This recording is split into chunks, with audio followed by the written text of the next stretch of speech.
Hello, everyone, and welcome back to another episode of TJ and the Grumpy Old Man podcast. I'm your host, SunX, and with me today, as always, is our sports analyst and expert, the Grumpy Old Man. They say there's no shame to his game because he's always the same. That's me. That's right, that is you, Grumpy. So before we get into our show today, we got to go over a little housekeeping first. If you guys enjoy the podcast, and even if you don't, please like, subscribe, turn on notifications, comment, so that way we can juice up the algorithm and get this show out to as many people as possible. We need as many listeners as possible on this show. And if you guys do, we usually shoot to have this show every Sunday at 8 p.m. Eastern Standard Time. If you guys do enjoy the show over here, you should go check out our other show called the Islanders Never Say Die podcast. That's a show about New York Islanders hockey. We shoot to have that show every Wednesday at 9 p.m. Eastern Standard Time. Grumpy. Yeah. Some interesting stuff has occurred since our last Very show. interesting. It was funny. I think we ended our last show off talking about how the Chiefs get a lot of calls in sports, right, Grumpy? Yes, that was one of your bullet points from last week. That's correct. That was one of my bullet points from last week, is how the Chiefs get a lot of benefits. And it seems like there's a lot of rigging and scripting going on in sports. Okay, even though I proved you wrong in real time. You did not prove me wrong in real time. It's okay. Anyway, we found out some interesting information about the NBA during the week. That they had a big sting operation into illegal gambling and fixing of games and RICO charges that have been given out in the NBA. Grumpy, yep. Can you read this or no? Don't need to make it bigger. I can. Oh, there you go. That's much better. This is from Joe Pompliano. I know you want me to read it because you could not pronounce Pompliano. Pompliano. The FBI is holding a press conference right now on the details around this morning's sports gambling bust. Here are some of the highlights. Number one, current and former NBA players and coaches Chauncey Billups, Terry Rozier, and Damon Jones have been arrested. This was in an illegal gambling and sports rigging operation that spanned years across 11 states. In total, 30 individuals have been arrested, 13 mafia members. The case involves La Cosa Nostra, which is the Italian mafia. Charges include illegal gambling, wire fraud, those ones they always zap you on, and extortion. There are two separate indictments. The first involves 6 defendants accused of participating in a sports corruption scheme that exploited insider information involving NBA players and teams. The defendants leveraged their connections to place prop bets based on confidential insider information, winning tens of thousands of dollars per bet. The second indictment involves 31 defendants charged with participating in a nationwide scheme to rig illegal poker games. That's the Chauncey Billups one. Yep. The FBI says they used high-tech cheating technology to steal millions of dollars from victims in underground poker games that were secretly fixed. Yes, so just to let you know, the secret technology, they had these glasses that were almost X-ray glasses where they could see written out on the cards what kind of card it was, so they knew the card that everybody had. And also had the tables had cameras in them, so you put your cards on the table, they could read your cards. Yep. The two cases are separate, but there are 3 overlapping defendants, including former NBA player and coach Damon Jones. The FBI says that NBA player Terry Rozier told the defendants that he was going to leave a game early on March 23, 2003 with an injury, and he did. The defendants then placed more than $200,000 on wages on the unders for his prop bets, with Rozier leaving the game after 9 minutes. Those bets paid out tens of thousands of dollars in profits, and the defendants and Rozier counted the money at his house. The FBI says that former Raptors player Jontay Porter was threatened to participate in the sports gambling scheme because of his gambling debts. Remember, he got popped for missing shots intentionally. That's right. Yep. Teams that were bet on during the sports gambling scheme included the Charlotte Hornets, Portland Trail Blazers, Los Angeles Lakers, and Toronto Raptors. The rigged poker games occurred in the Hamptons, Miami, Las Vegas, and Manhattan. The poker scheme targeted victims who were lured to participate in rigged poker games by the chance to play alongside former pro athletes. These athletes included Chauncey Billups and Damon Jones. The FBI says that the defendants utilized altered shuffling machines to read the cards in the deck, then relayed that information to an offsite operator. The offsite operator, known as the quarterback, always the most important player on the field, the quarterback, then sent the information to someone at the table. The FBI also says the defendants using other cheating technologies, including poker chip trays that read cards through hidden cameras, special contact lenses, and glasses that could be read marked cards, that could read marked cards, and X-ray poker tables that could read cards face down. The FBI says that the defendants robbed the victim at gunpoint to acquire a rigged shuffling machine. Wow. I didn't realize that. I didn't know that one. The sports gambling investigation is called Operation Nothing But Net. Oh my God. Typical, right? Well, the criminals are all so dumb, aren't they? While the poker investigation was called Operation Royal Flush. No, the FBI has been working on. No, those are the names for the investigations. That's correct. That's not the NBA players doing that. The FBI named them Operation Nothing But Net and Operation Royal Flush. Okay. Well, they might as well have called it that too. The FBI was then working on this investigation for 4 years, with victims losing at least $7 million. One specific victim lost $1.8 million. The FBI reviewed thousands of hours of video evidence and executed more than 24 search warrants. These are just accusations at this point. I'm just pointing out details from the FBI's investigation. Yeah, and then also I can pull up something as well. I have a couple of other clips on that, but you get started with talking about that, and I can get the other stuff loaded up. When the FBI they don't just, you know what, we're just going to throw something out there and we're going to say, hey, this might have happened. We're going to roll the dice. Who knows? When they come at you like that, they have the goods on you. They just do. I mean, I just hate to say it. These guys are in big trouble. Not just, I mean, we can listen to a little Cash Patel here. Yep. Individuals such as Chauncey Billups, Damon Jones, and Terry Rozier were taken into custody today. Former, current NBA players and coaches. What you don't know is that this is an illegal gambling operation and sports rigging operation that spanned the course of years. The FBI led a coordinated takedown across 11 states to arrest over 30 individuals today responsible for this case, which is very much ongoing. Not only did we crack into the fraud that these perpetrators committed on the grand stage of the NBA, but we also entered and executed a system of justice against La Casa Nostra to include the Bonanno, Gambino, Genovese, and Lucchese crime families. Individuals such as Chauncey Billups, Damon Jones, and Terry Rozier were taken into custody today. Former, current NBA players and coaches. What you don't know is that this is an illegal gambling operation and sports rigging operation. Sorry, I replayed it. Okay. Yeah. Also, I heard that they said this is just the beginning. This is just tip of the iceberg. Yeah. I'm guaranteeing. Okay, here's the thing. It's going on in every sport. And I just want to take a brief pause and say, I've been saying this for freaking years, Grumpy, for years, that it's all fixed, it's all rigged, it's all a show. Me. I was right. I was right all along. Thank you.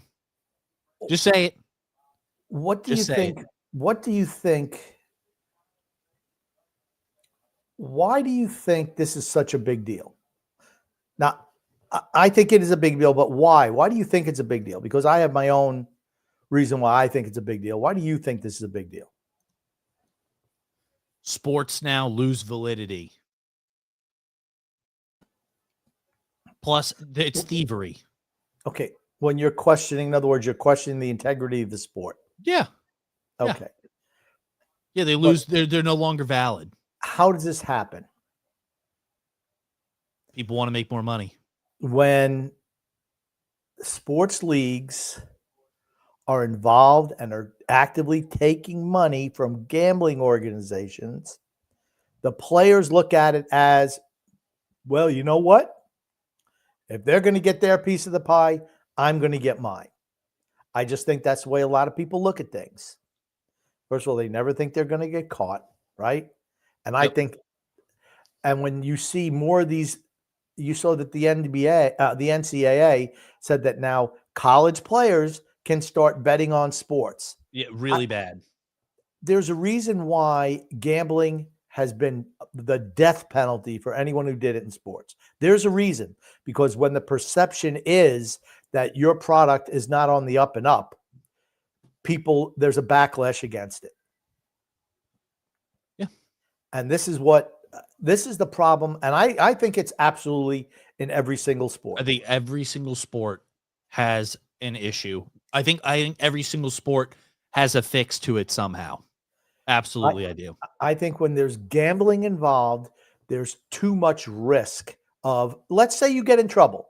Let's say, okay, you're allowed to bet now on whatever you want. Okay. You get into trouble and you get hundreds of thousands of dollars in debt and you can't pay that off. I'm not saying they're going to break your legs or kill you, but they're going to get their money somehow. So how do they get that money? Can you give us information on player XYZ? I know apparently they were talking about LeBron James. He wasn't directly involved, but somebody who was on his team was like leaking information about whether he'd be playing or not, and like his injury reports to, the mob, essentially, to Vegas. Right. Yeah. So what do?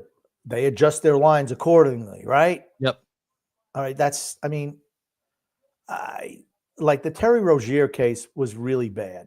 They even flagged it at the time he did it. I will show you something in regards to that. Yeah. Here. I'm just going to show you this clip real quick, and you can tell me what you think. You tell me what you think on this, Grumpy. It says, how can Terry Rozier defend himself? And the meter's still running, Richard. Still going. Rozier turned it over again, having a tough night. And Rozier off the DHO, and he turned it over. Turn it up, but you don't want to play with your food, especially against the Miami. I can tell you, hey, you don't like playing in Miami? Yeah, better do a clock down to 3. They got to get busy. Rozier with a 9-1-1 comes up short. And on Merrill. Rozier, a contested 3 is short. The ultimate teammates and sacrifice so much. Rozier on the show and go. That all year. Empty corner 2-man game. Rozier with a 3. Anderson with a rebound. Rozier relocates for another try. Well, that was awfully short. Yeah. Could be just had a bad game. There was one game in particular, I believe it was against the Boston Celtics, where he just took himself out of the game. That was the game that they were talking about. He only played 9 minutes. Yeah. And he faked an injury. Yep. And I'm just going to let you know that's more than just having a bad game. For his caliber of play, that's more than just having a bad game. It's a real problem for Major League Baseball, football, hockey, all of it. It's a real problem. When you're in, and I've said this since it started, when you get into bed with organized crime and with gambling, there's going to be repercussions. Absolutely, there will be. You're starting to see them now. Tim Donaghy, the official from the NBA who was arrested and convicted and went to jail for fixing games, it's just little things that they do. It's not big things. It's little things that they do. But they affect the outcome of games. That's right. And, if you're smart, and he says this is just the tip of the iceberg stuff. Oh, yeah. I'm telling you, it runs deep. I guarantee you there's officials that are involved in this. I'm going to guarantee you that. There's absolutely officials who are involved in this. I guarantee you probably even the leagues are involved in this. I don't think the leagues are involved. I do. You don't think that the leagues are involved in this? 10%. The NFL owns 10% of DraftKings. And you don't think that they're involved? In fixing games? Yes. Creating outcomes of games that they want. Yes. No. See, that's a step too far. I don't. Here's the thing. I think you're wrong. The league can't fix games. What makes you say that they can't fix games? How is the league going to fix games? Hey, official, call this. Hey, official, don't call this. Okay. We want certain teams in because guess what? They boost viewership than other teams do. The more people that that are involved, the more chance that someone's going to talk. You don't want to get too many people involved. When there's a lot of people involved, there's too many. Oh, hey, I did this, I did that. Oh yeah, we did this. You got to keep it just a couple of people. That's where the thing falls off the rails for me. You can't say that the league is out there telling officials to do that. I think that officials want to keep the games close, and maybe they say things like, hey, let's make sure that we emphasize looking at this. This is something that we're emphasizing this week. If they know a team is, guilty of holding or whatever, defensive pass interference, like, hey, let's make sure we look at the pass interference penalties. But that doesn't mean they're openly fixing games. It's really hard for the league to fix games. I don't think it's as hard as you think that it is. And again, you didn't seem to think that there was any kind of rigging going on when clearly there is. I'm not saying that's. If you ask me if I think, and I've been totally against this about players getting involved because there's too much risk for players getting into trouble, running up huge debts, and the only way that they can pay it off is by throwing games. Not throwing games, but by giving them information. They say, well, okay, you owe this. Well, just give us, some information on who's hurt or whatever. That's leaking information. It's not fixing games, but it helps adjust the line, if you will. So people can make bets and make money on it. That's what it's all about, right? Yeah. Anyway, let's watch this right here, Grumpy. Now joining NBA Today, ABC News Chief Investigative Correspondent Aaron Katersky. Aaron, thank you so much for staying with us here on NBA Today. What more can you tell us about what Chauncey Billups is being accused of? Yeah, Sinead, Chauncey Billups, according to federal prosecutors, was the lure, the mafia allegedly paying him for his celebrity to attract high rollers to poker tables in the Hamptons, in Las Vegas, in Miami, and right here in Manhattan, so they would gamble, so they would play poker. What those people didn't know was that everyone else at the table was in on the scam because the games were rigged. Chauncey Billups was known as a face card because the mafia allegedly used his face to lure in these unsuspecting victims. The victims themselves were called fish, as the U.S. Attorney for the Eastern District of New York explained in Brooklyn a short while ago. The scheme targeted victims known as, quote, fish, who were often lured to participate in these rigged games by the chance to play alongside former professional athletes who were known as, quote, face cards. The so-called face cards included the defendant Chauncey Billups, who at the time of the scheme was a former NBA player and is currently the head coach of the Portland Trail Blazers, and also Damon Jones, a former NBA player and coach. I don't have as much of an issue with this as I do. I mean, don't get me wrong. It's wrong, right? What they're doing is wrong. I don't have as much of an issue in this as I do with players taking themselves out of games or clearly throwing balls away to other teams, missing shots on purpose.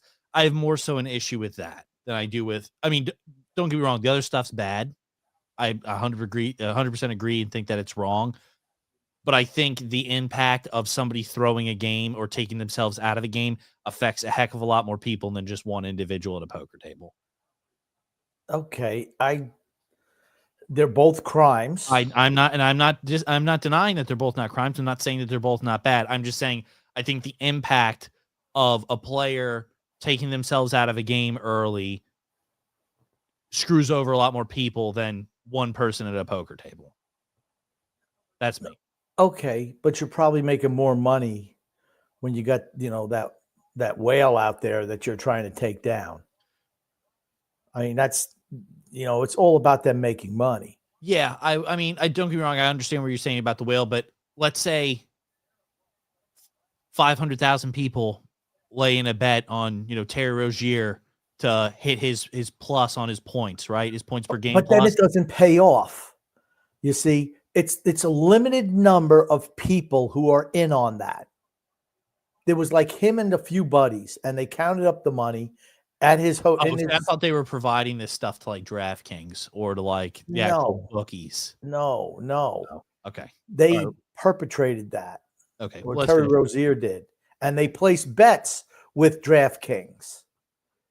When you have an inside guy saying, okay, guys, I'm going to take myself out of the game. I'm not going to play. I'm not going to put up this, that, and the other thing. That was all about prop bets.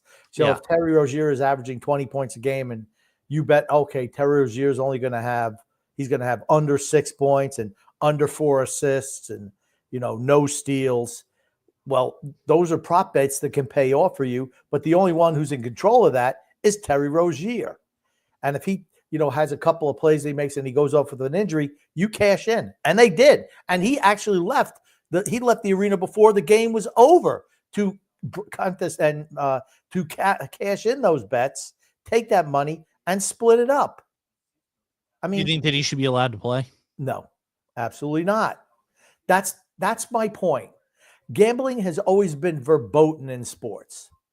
Always. Pete Rose, not allowed in the Hall of Fame because he gambled on baseball. What's the difference? There is none. Shohei Ohtani, still allowed to play. Shohei Gambled on Ohtani. sports. I mean, what are you going to do? To me, it's a bad Well, look. you can have the league cover up for the franchise for the the league is incapable of covering up something that the FBI has charged these players on. Yeah, I hope the They're FBI not gets capable of Shohei. that. I hope the They're FBI done. gets Shohei. Okay. Let's see what happens going forward. Well, I don't know. I guess Shohei's going to have a lot of burners. I don't know. I'm just saying that you should be careful about that. Yeah. Let's finish up the rest of this. What the victims, the fish, didn't know is that everybody else at the poker game, from the dealer to the players, including the face cards, were in on the scam. For example, they used off-the-shelf shuffling machines that had been secretly altered in order to read the cards in the deck, predict which player at the table had the best poker hand, and relay that information to an off-site operator. These rigged poker games have been going on, prosecutors say, since at least 2019, and it involved these altered shuffling decks, X-ray poker tables that could read cards that were face down. There were special glasses and contact lenses that enabled players in on the scam to know what the victims' cards were, and other technology brought to bear. The victim, Shanae, had no chance at winning these games. They lost millions of dollars. And since the mob was involved, prosecutors say if the victims couldn't or wouldn't pay, that's when violence was used to make sure they did. Thank you, Aaron, for providing this. Bad stuff. Not a good look for the NBA.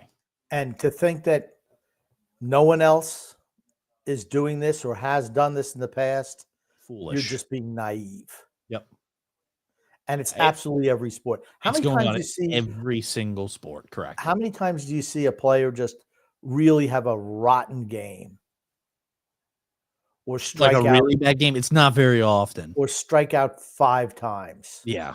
Right. Every It's time like- in- Well, okay. There's one player that I can name who has bad games quite often. And there's no other scandals or anything bad about him in the media at all. That's Tua Tagovailoa. okay. Maybe his bets are different. Maybe he says that he's going to ball out during a game like today where he threw for 4 touchdowns. Because he doesn't have many of those. He has a lot of 4 interception games. He's a lot of those. So maybe he does it kind of the inverse. He's like, hey, I'm going to let you know that I'm going to play really well today. A little bit of a cheap shot there on Tua. It is a little bit of a cheap shot, but he's terrible. I'm sorry. He's bad. Did have a good game. Like I said, the sun He shines did. on, He had a very good game. the sun shines on a dog's butt, twice a day or whatever it is. Yep. Or a And stop then- clock. A stop clock is right twice a day. A broken clock is right twice a day. That's what it is. There you That's go. the thing. Yeah. And then I want to get your opinion on this. It says G League guard London Johnson has committed to Louisville, a source tells One Sports. The 21-year-old floor general spent last season in the G League with the Maine Red Claws and Cleveland Charge. And this is the kid here. He is now committed to Louisville, and they asked, it says here, to me, it's ridiculous. To me, it's embarrassing. Tom Izzo's thoughts on Louisville signing a player with multiple years in the G League experience. So let's go ahead and listen here. You know, I'm going to get myself in trouble, but I listen to people talk of how kids changed. Kids aren't the problem. We're the problem.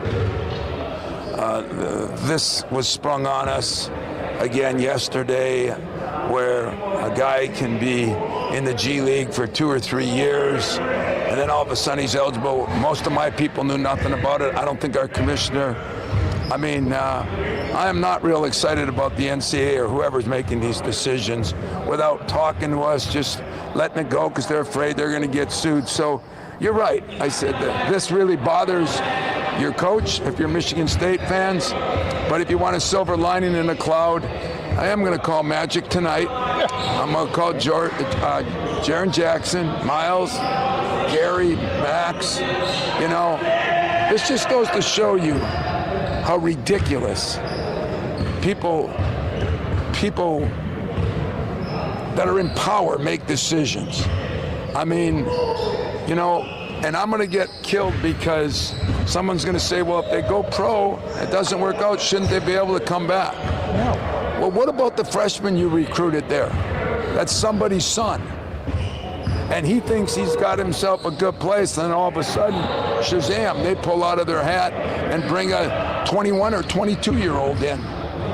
To me, it's ridiculous. To me, it's embarrassing. And I love my job. I don't respect my profession. And I don't respect who's ever doing that. Whoever made those decisions, because they're afraid that a lawyer's going to sue them, sooner or later, you got to fight the fight. And, you know, if we would have been aware of it, if somebody would have talked to us, maybe it's me, maybe I'm the dummy, but I'll never agree to that stuff. I think we're really hurting the freshmen in high school. I mean, the seniors in high school, giving them a chance, and we're just gonna, what's the age limit now? Is it 30? You know, if you have 3 beards and 2 mustaches, are you illegal? You're not allowed to play? I mean, what is it gonna be? And so, yeah, you hit a sore spot for me because the transfer portal is enough. You know, we have no rules. And now we just taken no rules and add some more no rules. And if everybody likes that, that's good. And I feel bad if a kid came out early. Maybe we shouldn't come out early. Maybe we should do a better job of helping kids make decisions, said decisions they make, and then, oh boy, I made a bad decision, so I'll go back.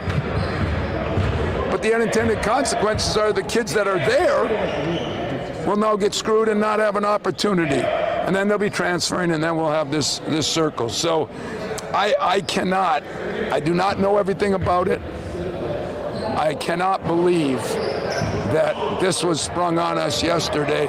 And if it was done earlier and I didn't know about it, shame on me. But my compliance officer didn't know. There are people in this league didn't know.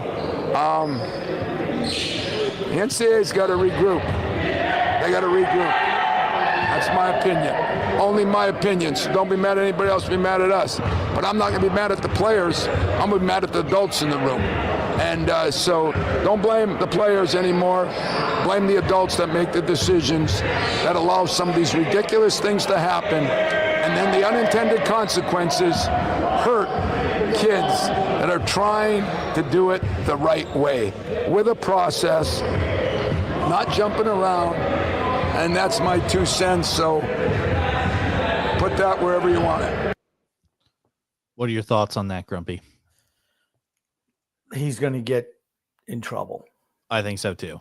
He's not wrong. He's not wrong. Correct. He's absolutely I do not not wrong. think he's wrong at all. Yeah, And I think the only reason they're allowing that to happen is due to the fact that now the kids are no longer looked as amateur athletes. And I think that's the only reason it's allowed to happen. As soon as the kids started getting paid, then they're like, okay, you're no longer amateurs. See, my plan for the NCAA, here's the thing. What does it all come down to? What it always comes down to? Money. It's always about money. When they tell you it's not money about money, it's about money. It's always about money. If the NCAA wasn't so greedy and didn't have so many ridiculous rules, they wouldn't be in the place they're in now, because when you were so draconian in the way you treated certain things, if a guy got a ham sandwich from a coach, Yeah, it's a recruiting violation. Your team now can't get recruits, and you got to sit out the first 10 games of the season. Like, right. It's ridiculous. Having a dinner with the prospect should not be considered a recruiting violation. Yeah, it should not be. It should not be. And with NIL, as far as I'm concerned, there are no recruiting violations. Everything is up for grabs. That's the Wild West. Yep. We knew going way back, how many, 2-3 years ago when this started, that it was going to be a problem. But we never knew it was going to be this fast. Yep. And it like happened instantaneously. It was the first year it became an issue. Yeah. Texas was out there buying kids Lamborghinis to get them to come to their school and doing a whole bunch of other stuff. Texas. It's I know. I was just using that as an example. But it shows you how much money and how much corruption there is in NCAA college athletics. Here's the thing. It's always been going on. It was just going on behind closed doors. Now that NIL is a thing, it's public. That's the difference. That's the difference. Yeah. Like I said, I don't know.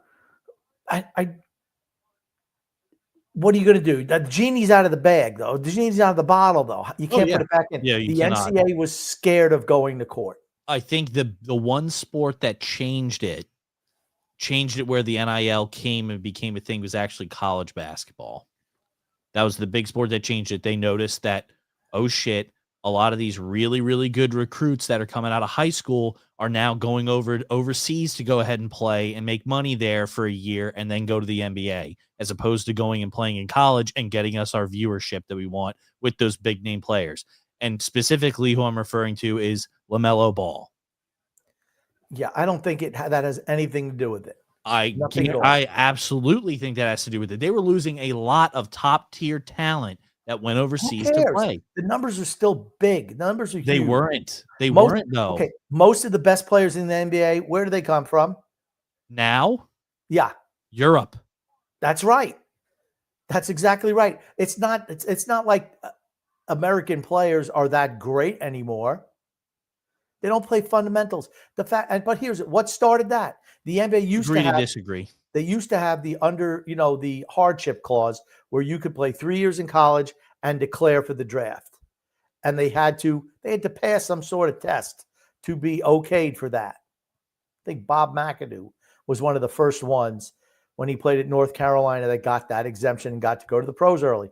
Then it was, well, you can go, freshmen can go out, high school seniors, you don't even have to go to college. Well, then what happens? You see a lot of those guys, oh yeah, you got some agent telling them, oh yeah, you're definitely going to be a first round pick. They don't get picked. Then those kids get screwed because once you declare for the draft, you're no longer an amateur athlete. Yep.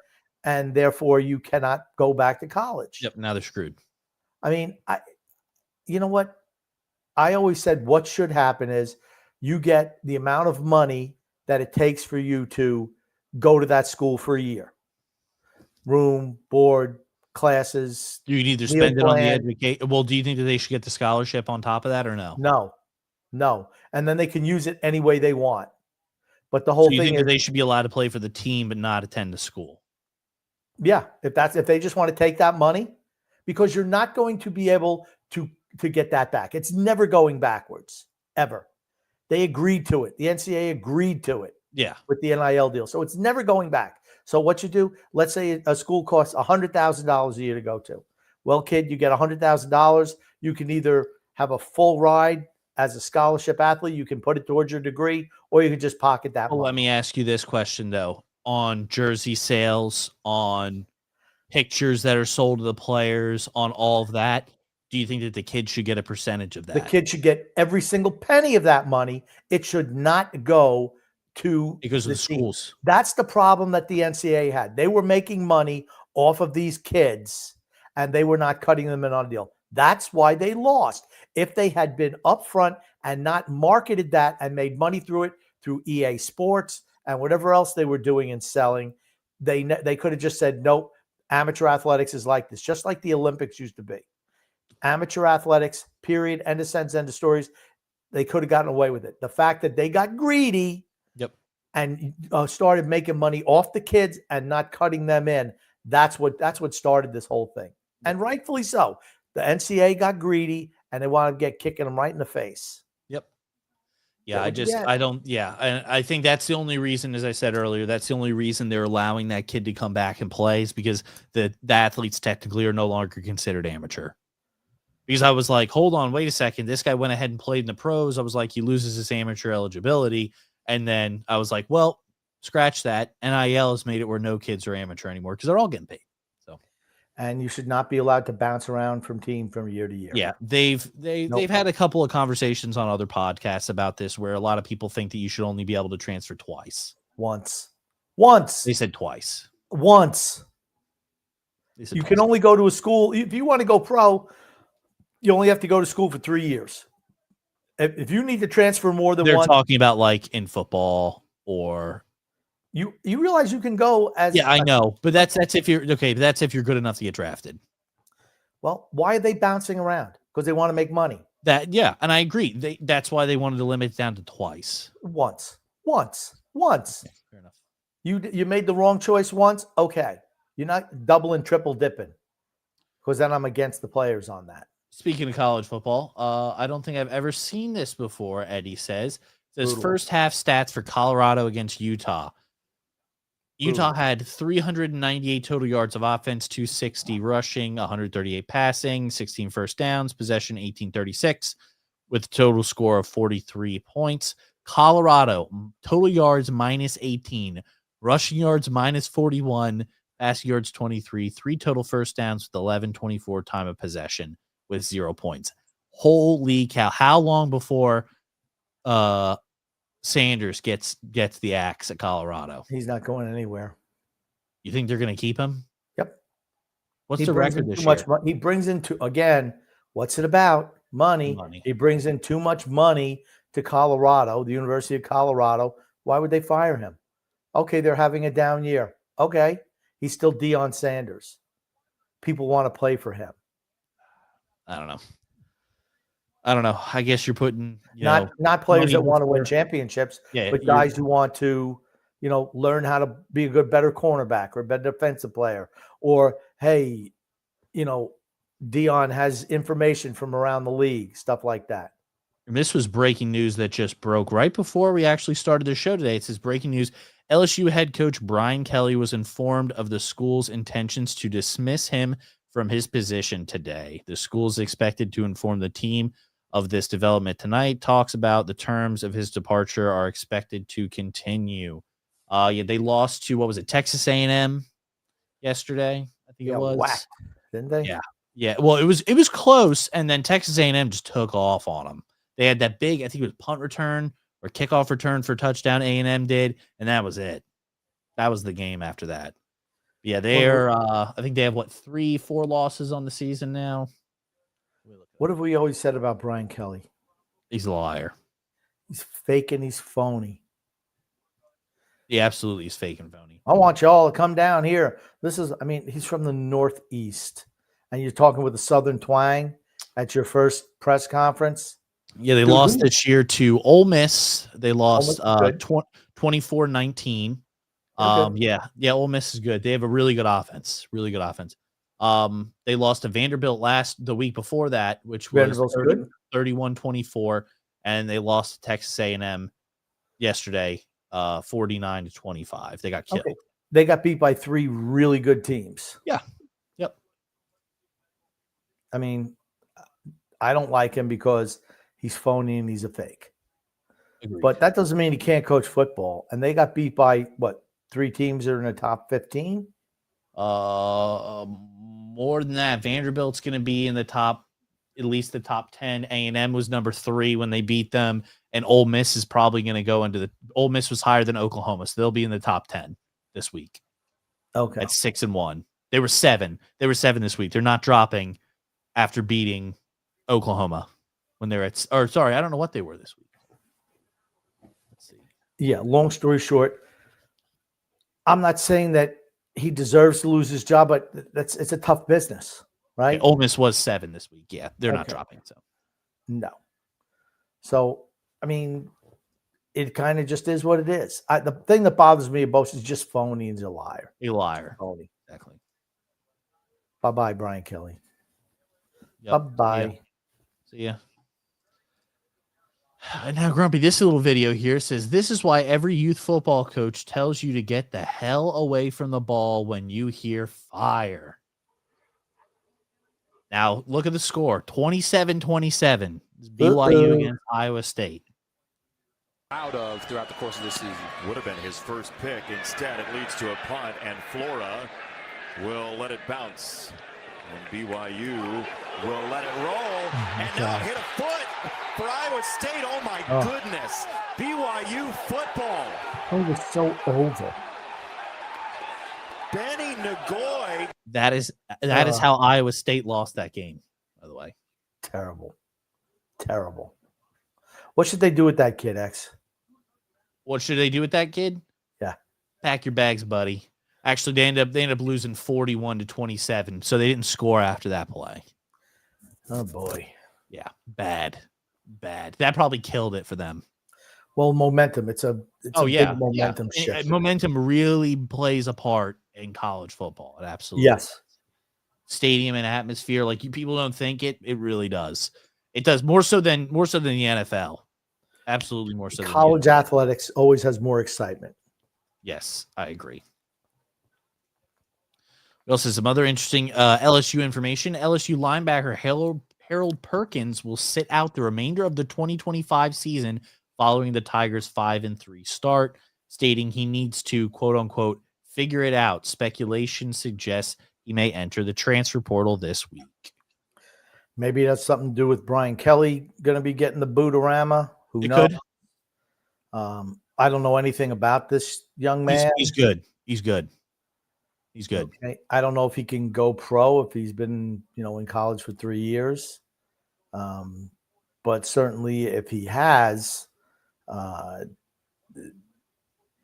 can see why he doesn't want to get hurt going in the draft, which we've seen a lot of guys. He is a he's a junior this year, and I think he got in. I want to say he got injured last year, so he didn't play at all last year. But he's good. He's been good this year so far. Yeah, he's been pretty good this year so far. I can read off his stats. He has 2 sacks and 16 solo tackles this year through 8 games. Okay, that's okay. I don't know what his he also has an interception as well. Okay, I don't know his size. I don't know if he's supposed to be a 6'1", run stopper. 222. Okay, so he's lighter. So he's probably pretty good in coverage. He's zone coverage linebacker. He's not going to be somebody who stacks people up at the point of attack. No. Yeah, last year he got hurt. I think he had 16 total tackles, 5 solo tackles, 11 assisted. The year before that, in 2023, he had 74 total tackles, 43 solos, 31 assisted, had 3 forced fumbles and an interception. And then the year before that, he had 72 total tackles, 39 solos, 33 assisted, 3 forced fumbles, and that was in 2022. Okay. What do you think? What do you think? Do you think he's just making a business decision for himself? I think he's absolutely making a business decision for himself. So he's going to be going pro or trying to go pro after I think, this year. Yeah, probably. He sees that, okay, my team is completely done with for the year. We're not making the playoffs this year. I'm just going to sit out the remainder of the season, train, work on myself, and then enter the draft. Unless he wants to come back for another year, which I mean, I don't know. Would you consider his stats through 2022 and 2023 good enough to get him drafted? He'll get drafted if he's any. Here's the thing: they'll break it down what he does and what he doesn't do. I just think it's interesting. I mean, he has the numbers that you showed for this year have not been great. Maybe his draft stock is dropping. I don't know. Maybe that's why he wants to go somewhere else, somewhere that's going to showcase his talent so he can go higher in the draft next year. I have no idea. But again, what's it about? Money. It's always about money. He's 33 total tackles, 16 solo, 17 assisted, 2 sacks and an interception. That's what he's got. So. Okay. His numbers are okay. Yeah. Like I said, I don't know anything about him. I don't know anything. He's about pretty good. He's pretty Okay. good. He gives teams trouble. So, we can get in some comments here, Grumpy, and then I can pull up the next stuff. JP says maybe you guys should have Brian Toohey on your show as a guest if you want someone with a real cogent theory of corruption in sports. X, you can get on that really quick. Brian Toohey. Yeah. JPL says not sports related. I'm hearing that's what friends are for, and love's in need of love today on a Stevie kick. Holy crap, what great songs. Okay. JP says, just an aside, Brian Donahue doesn't look so crazy anymore, does he? No. Does not. Tim was his name, not Bobby. Tim. Just an aside, says JP. Sorry. JP also adds, just as an aside, it was okay. We already read that one. Okay. Gungun says, can Aaron Glenn be any more of an unlikable fellow? Grumpy, can you sing us a bit of the Donovan hit, Mellow Yellow? Have you ever heard of the song Mellow Yellow? No. I know the drink. Okay. They call it Mellow Yellow. Oh, yeah. They call it Mellow Yellow. Yeah, I've heard that song. Yeah, there you go. Okay. And then I'm just going to go ahead and pop this up real quick. It says, we'll never forget you, Brian Kelly. Go ahead and play this little video here for you, Grumpy. I say right foot. I'll lower Look the how phony he is. What a clown. Oh, my God. I'm embarrassed for him. I'm embarrassed for him. Oh, my God. How ridiculous. And apparently there were some LSU fans. I guess one of their recruits was at the game over the weekend, and the fans were there begging him to stay, to make sure that he stays with his commitment to LSU. After they lost. He's just so funny. He's just so fake. Just fake. Yeah, I agree. Just not genuine. And people see through that. They do. Oh, yeah. Absolutely do. I think we got one last piece of college football, and then we can get into the good old NFL, Grumpy. I like the NFL. Oh, here, I actually got two things. I'll play this funny one real quick. I'm not sure if you saw this. I haven't seen it now either. I know, I'm getting it loaded up. Okay. So I have two angles of this. Watch this and let me know what you think, okay? Okay, we got a yellow jacket and guy's losing his hat. Okay.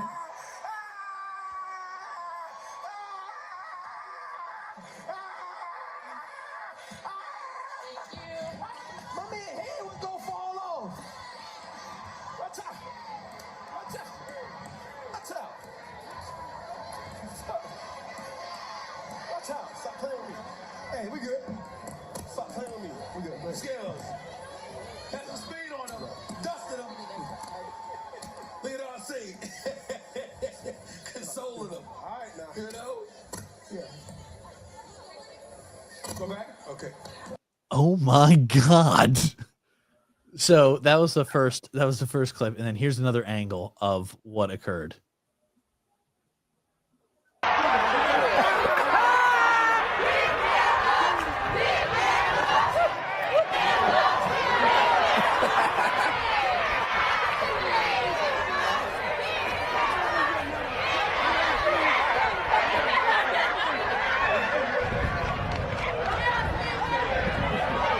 I just don't understand. That is right. It's Cam Newton. I just don't understand him.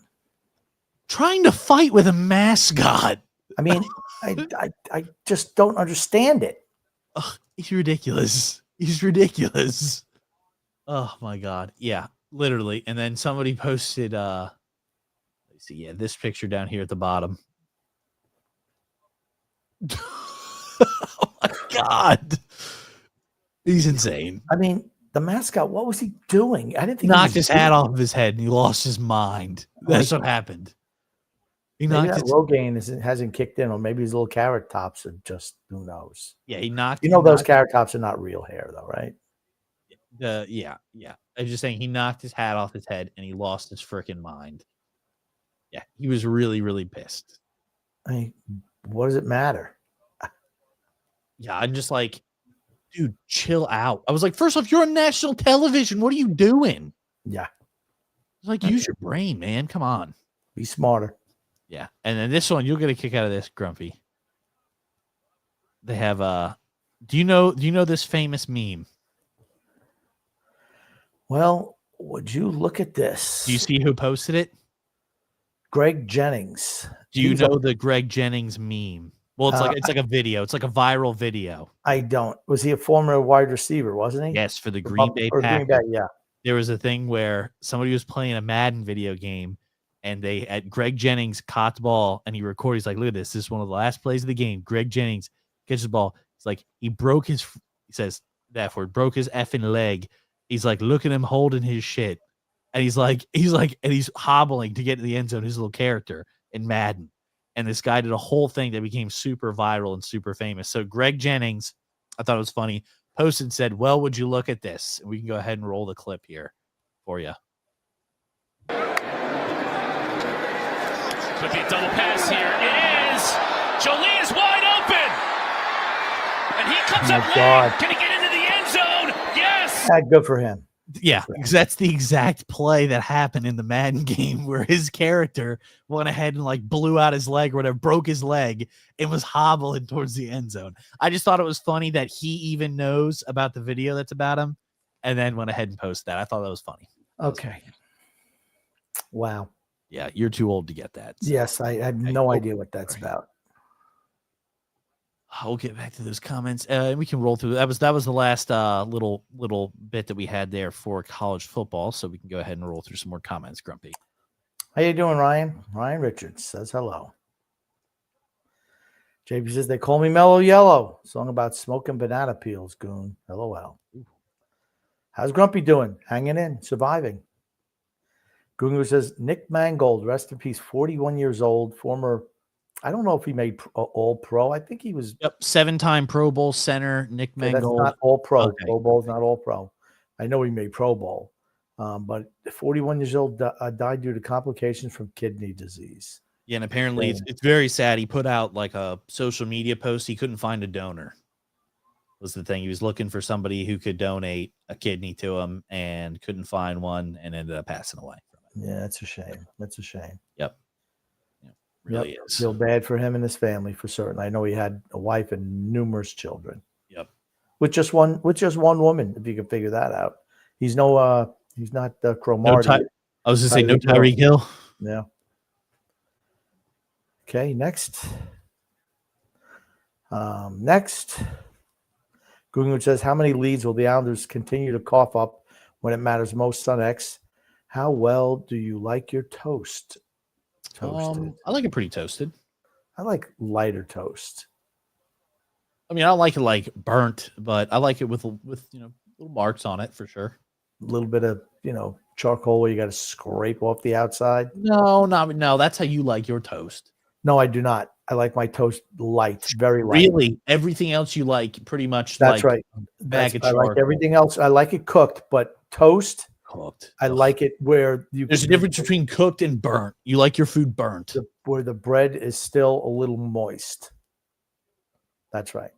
JP says that coach should not get into trouble. Talk about Izzo. When you're messing with the money, it's going to happen. They'll say something to him. Maybe you might not hear about it, but I'll bet that's the last he talks about that. By the way, prayers up for Cam Scatabo. Terrible ankle injury that he had. My God. I mean, I remember I was listening to the XM radio call, and they called it gruesome twice. Yeah, it was bad. It was bad. And horrific another time. I have not seen it. His dislocated ankle. It was gross. Probably don't want to watch it. My money would have probably been on concussions to take him out before injury to his ankle. If I was a betting man, just the way that he runs, I was like, I think he kind of how he plays is like, who's it? Billy from what is it? That football movie with oh God, what's his name? As the head coach. His name is Billy, is like the center. That movie. Blue something. Football movie, high school football movie. I I don't know what you're talking about. Varsity Blues. Varsity Blues. Varsity Blues. The name. Okay. Yeah, and Billy is the name of the center. He Okay. plays like him, where he just head down, boom, running head first into everybody. Okay. That's why I would have said concussions would have been the first thing to take him out. Okay. Did you read this one? No. Gunga says, I'm looking for a higher financial advisor. Should I model my portfolio after John Spano or Gordon Gekko? Oh, I don't know who John Spano is. I know who Gordon Gekko is. Okay. John Spano is a guy who tried to buy the Islanders with no money. Oh, God. Okay, neither. And Gordon Gekko, well, Wolf of Wall Street. No, Gordon Gekko was in. I thought he was not the Wolf of Wall Street, just Wall Street. Michael Douglas played him, and he was just a movie character. So I wouldn't recommend either one, to be honest with you. Drew says things down to the literal wire between me and TJ. Ooh, tight. Drew, I'm rooting for you because TJ's insufferable when he wins. Very true. Drew says, well, Trayvon Henderson fumbled the ball at the goal line today. That surely means Mike Vrabel is going to give him more touches going forward since he rewards those type of running backs. Well, he did that with Ramondre Stevenson early in the year, and he's been rewarded for that trust in his running back. Just has been. I'm going to tell you that, I don't know, does Drew have Trayvon Henderson on Trayvon Henderson on his fantasy team? I wonder. Maybe Drew's making in some calls. Yep. Drew also says, damn, the Mad Hatter from Alice in Wonderland is fighting football mascots now. Ooh, Mad Hatter. JP says Cam Newton may have a bit of CTE going on. I know he's absolutely suffered concussions during his playing career. I know that for a fact. Taking a lot of punishment. Yep. Gungu says, will the mascot sue Cam Newton? Son X, how dangerous is gluten? He's absolutely not going to. No, he's not going to sue He's Cam. not going to sue him. And then gluten, I'm not. I eat gluten. I'm not going to say that it's dangerous. I will say there's one professional athlete since he cut out gluten from his diet has played very well. Who's that, X? Danny Carvajal. Danny Carvajal from Yes. Real Madrid football. There club. might be a correlation between the two. I don't know. I'm not gonna speculate. I'm no doctor, so I don't know. Drew says, "What's going on, guys? I sent you some material for the podcast." X, Yes. I highlighted, actually, this is some of the material that Drew had sent. Okay, thank you, Drew. It said Elite Company here, and it's Daniel Jones. It says most points in first 8 games franchise history. Johnny Unitas 274, Johnny Unitas 272, Daniel Jones 270, Andrew Luck 250, Peyton Manning 249. That is crazy. I've asked it before. I'm going to ask it again. When do we start taking Indianapolis seriously? We should start taking them seriously now. Absolutely. They're 7-1.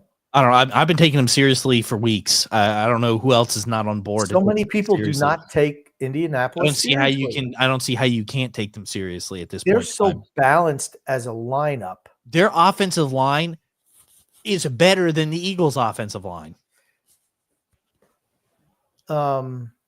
Yes, it is. Quentin Nelson opens up the run game for them. Okay, I think that Indianapolis has a better quarterback than the Eagles do. Yes, I agree. I agree with that as well. And I like Jalen Hurts, but he's not a great quarterback. He's a really good football player, but he's not accurate. He takes a lot of sacks, throws a lot of interceptions. He's not great. I root for him, though, because I like him as a person. Yeah, he's makes a nice me root guy. for guys like that. Plus, he went to Oklahoma, so it doesn't hurt that. There you go. Played there for 3 years. At Oklahoma, Jalen Hurts? No, he didn't. No, I'm sorry, Alabama for 3 years, and then 1 year for transferred to Oklahoma. Yeah, and then transferred down. I remember Nick Saban even told him, he said, if you want to go somewhere to develop and become a better quarterback, because he pretty much told him outright, like, Tua's getting the starting job. You're not going to be the starter here. He's like, I like you. I like your work ethic. It's like, unfortunately, we're going in a different direction. He said, if you want to get, and he even said this, he said, if you want to get better at the position of quarterback and want to look towards your future and becoming an NFL player and stuff like that, he's like, you need to go to Oklahoma and get tutelage under Lincoln Riley. And he worked hard. Yep. Yeah, and he still does. It's not like he doesn't work hard now. I mean, he still busts his butt. He's never going to be a great thrower of the ball. No. He just isn't. But he's a leader. Yep. And he's a winner. Yep. I root for Jalen Hurts. I like him. Yep. Absolutely. And JP dropping us with some knowledge over here. My sister's a food scientist. She says emphatically that for most people, cutting out gluten isn't about sensitivity, but making better choices in diet once cutting out cookies, cake, and stuff. That's true. There's a saying, you are what you eat. That's very true. This is crazy scenes at the end of the Bills-Panthers game. This was in Carolina too, Grumpy. Talked to Deion Dawkins on the field, asked him why emotions were so high between him and Ashawn Robinson. Dawkins looked up at the scoreboard and said 40-9. Said he was trying to shake hands post-game and then chaos. Interesting. Let's go ahead and watch.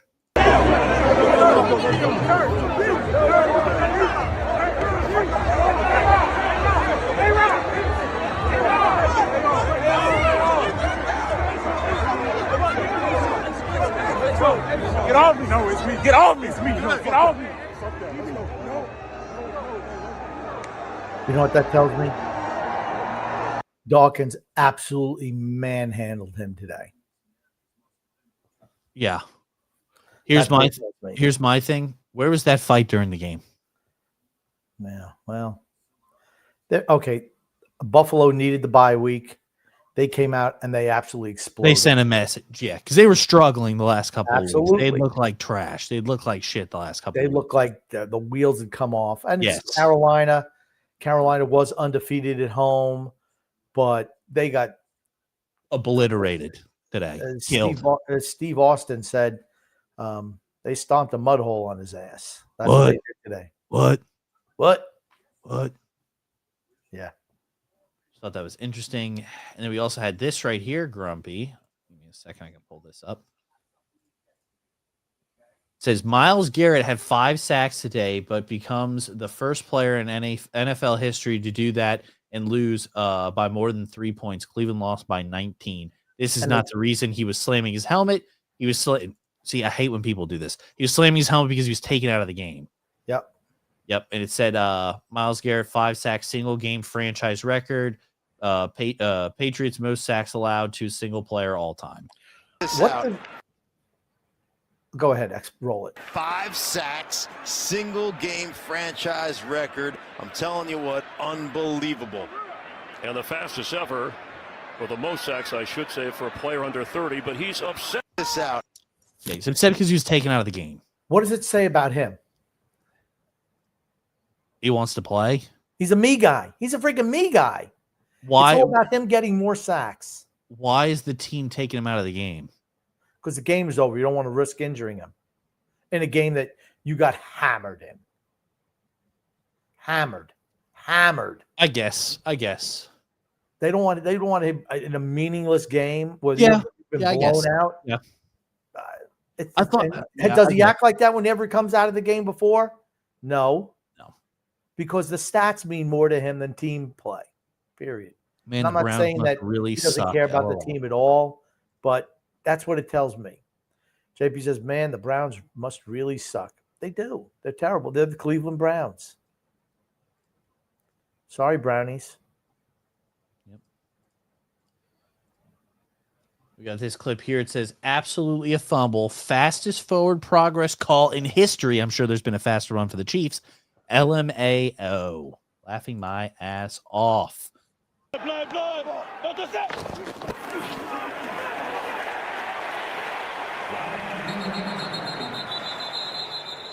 the whistle seems. They ruled that as forward progress was stopped. Yeah, you'll need to play that slower for me to see if his progress. It doesn't say look one like thing. his progress is stopped. This Giants defensive end jumps, by the way. Watch the defensive end at the beginning. Oh, hold on. Let me. There he is. He just jumped. He just moved. He's not in the neutral zone. He just got a pie. That's no penalty.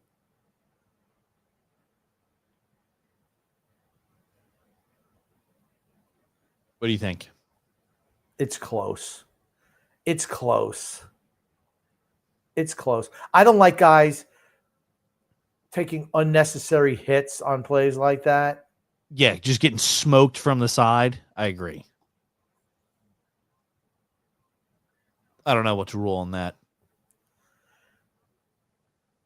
I don't You need know. to watch it again. Yeah, one more time. I mean, I know he was losing his mind on that.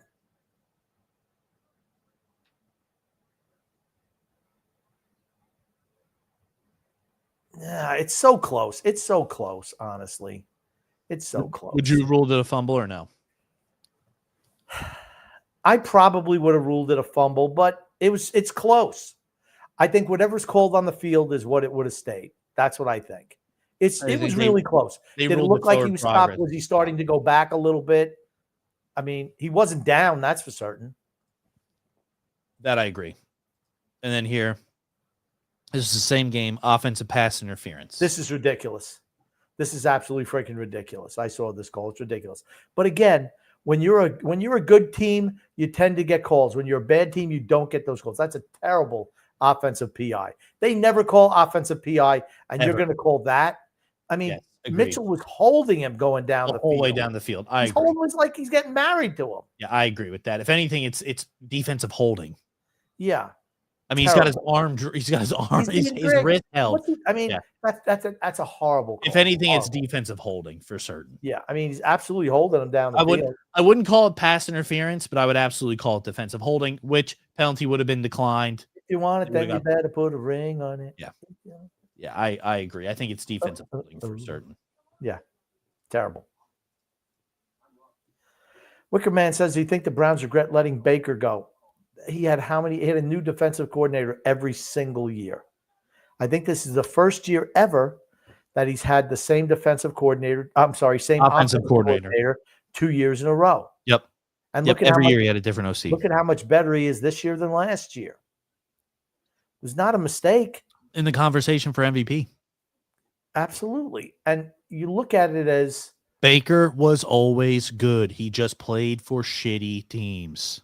and he's a blood and guts type player. He is somebody who will sell his body for the team. He will put his body on the line. Yes. Absolutely a guy like that. He does everything he possibly can to win.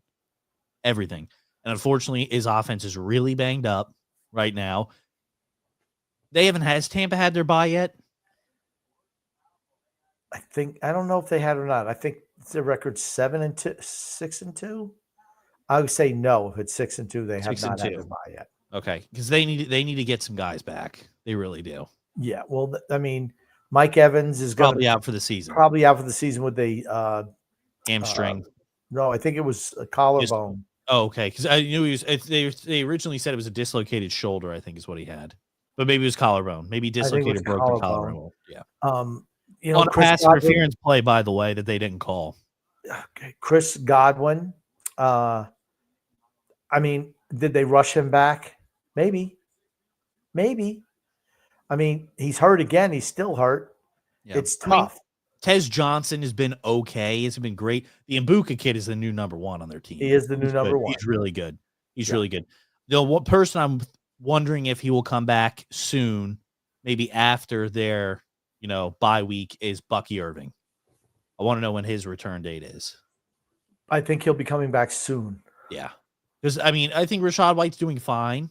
Yeah. I think they do miss Bucky. I think Bucky Irving's a better back. than Bucky him. Irving is a better pass catcher. Yes. He's more elusive. But Which I think agree. will open up their offense a little bit more when he comes back in. I agree. I think they've had a lot of injuries this year, Tampa, particularly the offensive line. Yep. And it's So really they've hurt done- them. They've done an admirable job considering the injuries they've had this year. Their right tackle, I think it is god awful. I mean, terrible. He is so bad. He's not even the second string guy. He's like third string. Third string. I'm just saying he's terrible. You can tell he's third string. He should be playing in 38 and up league. He's not good. Not good. Drew says, I wonder how Grumpy was reacting to what Chase Brown did on the field today. I think I found just the video for him. I sent it to X. I can go ahead and play that. Give me a second. Chase Brown had a good day today. First time, maybe second time all year. Maybe since they have a legitimate quarterback with Burrow out, they tried to go with Browning. He sucked out loud. And then they brought in Joe Flacco from Cleveland. Joe Flacco, as we remember, he revitalized his career in Cleveland a couple of years ago. And, hopefully he can do the same thing with Cincinnati. Wouldn't you love to see Cincinnati in the playoffs? I know you would, X. They're a team that really gives the Kansas City Chiefs a problem. They're not making the playoffs. Okay, let me ask this question. Joe Burrow's expected return time. How do you lose to the Jets? They lost the Jets. They're not making the playoffs. I was going to say Joe Burrow's expected return date, I think he's supposed to be out for 12 weeks. So he technically could be back in time for the end of the year if they did make playoffs. If they did make playoffs, he could be back. Do you think that they go to start him again or go with Flacco? They go with him. I agree. I think they would go with him if they had a contention to the playoffs. Do you think that they bring him back this year if they have no contention to make the playoffs? Or do you think they just sit him out for the rest of the season? I think they'll sit him out for the rest of the year. Yeah, recover. We're looking forward towards next year. You realize that one year, I don't know if it was the undefeated year for the Dolphins or not. It was one of their 2 Super Bowls. Bob Greasy broke his leg, I think, in week 2 or 3. And Earl Morrall, who was the quarterback of the Baltimore Colts when they lost to the New York Jets in Super Bowl 3, and he wound up getting replaced by Johnny Unitas in that game, even though Unitas had been the starter, but had a shoulder injury all year long. Earl Morrall won NFL MVP in 1969, and he lost to the Jets. Earl Morrall filled in for Bob Greasy, led them all the way, and then come Super Bowl, Bob Greasy comes in and Earl Morrall goes back to the bench. That's so crazy. if your starter is ready, your real starter and ready to go, you have to start the real starter. Yep. And this says Chase Brown to the moon. This is what Drew sent us.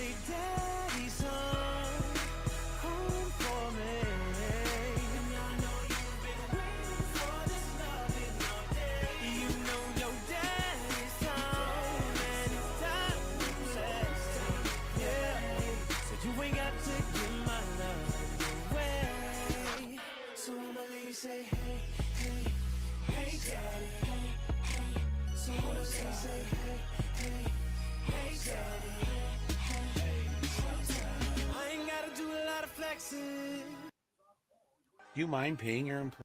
Okay. Yeah, I don't know what that is, but it's Me Negan's neither. bat. It's Negan's bat. Okay. World Series has also started. Just to let people know, it's 1-1. I'm rooting for Toronto Blue Jays. X, you picked the Dodgers. I picked the Blue Jays to make it to the World Series. And who are you rooting for, and who do you think's going to win? I have the Dodgers winning, and the Dodgers winning. Who would you like to win? Toronto over the Dodgers. Yeah, I think the Not same pulling for thing. the Dodgers.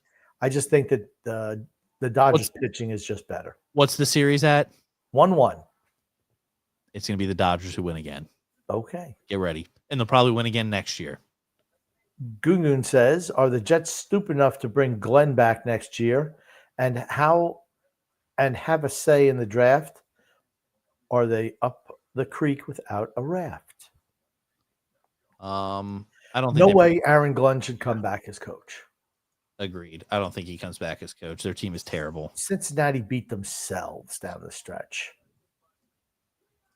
Terrible. Just terrible. Terrible. I want to show you this here. It says Jets QB Justin Fields. I'm going to get pretty vulnerable right here. This week, I found myself in my closet, crying on the ground, laying down, not because of the hardships, not because of the troubles. Listen to this in full. Let's listen to Justin Fields. It's been a lot of, it's been a lot for me, emotionally, spiritually. When I was on the field, I was damn near about to start crying, but not because we won, but just because of the goodness of God and just how everything, works for the greater good, everything that I've been through this past week, everything that we've been through as a team these past 7 weeks. There was a lot of ups and downs. I got a lot of support from my teammates, from my brothers, from my family, from my friends, and most of all, I'm just thankful, thankful for the Lord that He he blessed me. I mean, shoot, yesterday I'm praying like crazy, just for a win, and you know, this I'm gonna get pretty vulnerable right here, but this week I kind of, you know, I found myself in my closet crying, on the ground, laying down, not because of the hardships, not because of the troubles. I felt like, you know, I was built to handle that, and I was put in place to handle this situation. But in that moment when I was talking to my best friend, you know, how hard it was, and just, you know, not wavering faith-wise, I just had gotten a text from my sister and my stepmom, and it was just an encouraging text on, you know, just keep going and keep spreading the faith, and they just sent me a link on social media, and I tell you guys all the time that I'm not on social media, so I didn't see it. So that was just it was just a sign from God for me to keep going, and that, you know, I'm in the right place. Yesterday I was just praying over and over and over again, like, yo, like, just one win, and you know, but all that to say is that, you know, God is real, God is good, and everything that we go through in this life is for a purpose. So. Thoughts, Wow. Grumpy? Okay. Do you know the Jets are drafting over him come draft time? Yes. I mean, he seems like a nice enough young man. He's not a great quarterback. He's a good football player. I don't wish anybody any hardship when it comes to stuff like that. Seems like you had some real soul searching this week. Yep. Good for you, Justin Fields. I'm glad you got the win. Thanks to the Bungles, the Cincinnati Bungles. It's not surprising that the Jets, if they were going to win, it would be the Bungles. Against the Bengals. Yeah. Yeah. Yep. But all these guys, I root for them. I don't wish them any well. Richard Sherman, the Richard Sherman, says, so a tush push can last long enough for the offensive line to push the quarterback, but not long enough for the quarterback to reach the ball and fumble. The more I watch the play, the more confused I am about it. No whistle had been blown. Once again, that was talking about the did it look like he was stopped? I don't know. I thought it should have been a fumble, but whatever they called on the field is what it was going to be. It did look like he was going backwards at that point in time. But what do they always say? Don't reach the ball out. Don't reach the ball out. Don't reach the ball out. Unless you're at the goal line, I guess, and it's like fourth down. And then we have one more video here, Grumpy. It says, when the Eagles are allowed to, what does it say? Allowed to infinitely false start to go uncalled. This is how you get this call. And it says neutral zone infraction. Let's see. Well, they're highlighting the left tackle here. Okay, because it looks like Thibodeau's lined up off sides. Let's see my Lotta. Let's see my Lotta.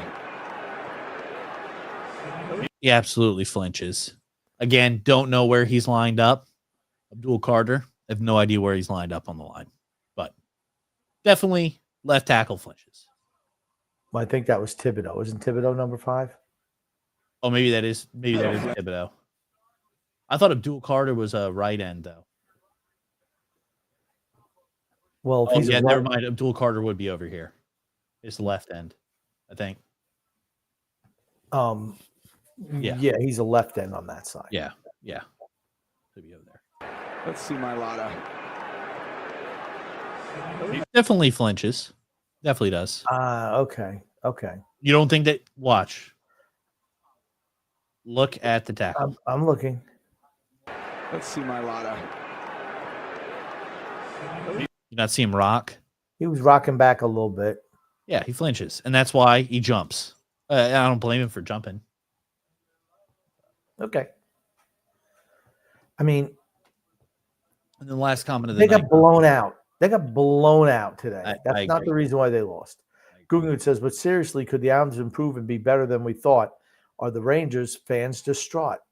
I think Matthew Schaefer all by himself he's a stud. Could potentially lead this team to a playoff spot. Which we don't want to see. We don't want to see that. Nope. And are the Rangers fans distraught? I'm sure they are. They should be. The team's not good right now. Yeah. All right, Grumpy. Anything you want to say before we hop off today? I just want to say love and laughter to everyone who listens and even those who don't, from Sun-X and the Grumpy Old Man. I want to thank everybody for coming out and listening as always. Love the interaction in the comments, and we will see you guys next time. Next time. Thanks, Grumpy. My pleasure.